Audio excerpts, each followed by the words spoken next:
Israel attack on Iran. If you're Israel and you see that report from the Atomic Agency, which appears to suggest that Iran has been lying, obfuscating, covering up, not allowing proper inspections and so on, and now appears to have reached 60% enrichment of uranium, which is the next stage it can reach, where now it can be imminent, it can be within months, that it could potentially get to nuclear power. Can you at least, without agreeing with it, can you understand why Israel has felt threatened by that report? So, Piers, thanks for having me back. I'm glad you started by asking about the IAEA report, because I know you brought it up with your panel as well. And I just want your viewers at home to be clear, because you described it accurately a moment ago, what the report says. I've read the 22-page report, came out May 31st, declassified. But on Friday, I was disappointed to see you tweeting about, you said the report exposes an imminent nuclear threat from Iran, which could justify a preemptive strike. What we saw on Thursday night from Israel was not a preemptive strike. It was a preventive strike, which is illegal under international law. It's what George Bush and the neocons claimed the Iraq war was against Saddam Hussein, which you and I opposed, rightly so.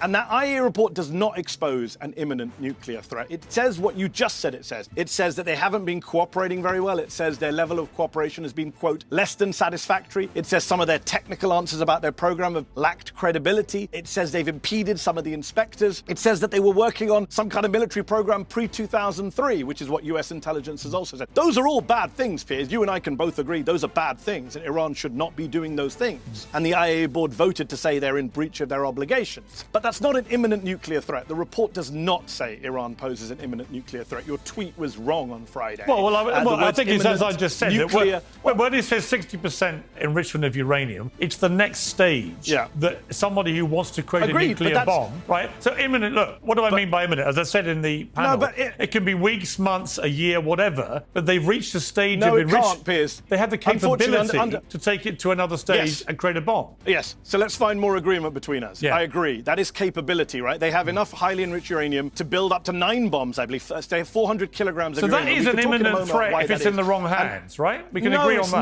No, it's not. No, it's no. But why not? No, because having a civil nuclear program is totally fine. Having enriched uranium is fine. The issue is if you weaponize it and have a weapons program. And Tulsi Gabbard, no friend of radical Islam, Donald Trump's director of national intelligence, said in March that the US intelligence community's consensus view is that Iran is not building a nuclear weapon, does not have a nuclear weapon, has not authorized a nuclear weapons program. The IAEA, Piers, in that report, you must have seen the line in their summary, said there are no credible indications of an ongoing, undeclared, structured nuclear program. Even the IAEA says there's no nuclear weapons program. Their boss, the IAEA chief, Piers, said last week, you cannot attack nuclear facilities in Iran. So, no, it's not an imminent threat. And under international law, Piers, this is the key point. If a weapon is a year away, you cannot say we're under imminent threat. That does not give you a right self-defense. Otherwise, everyone in the world would go around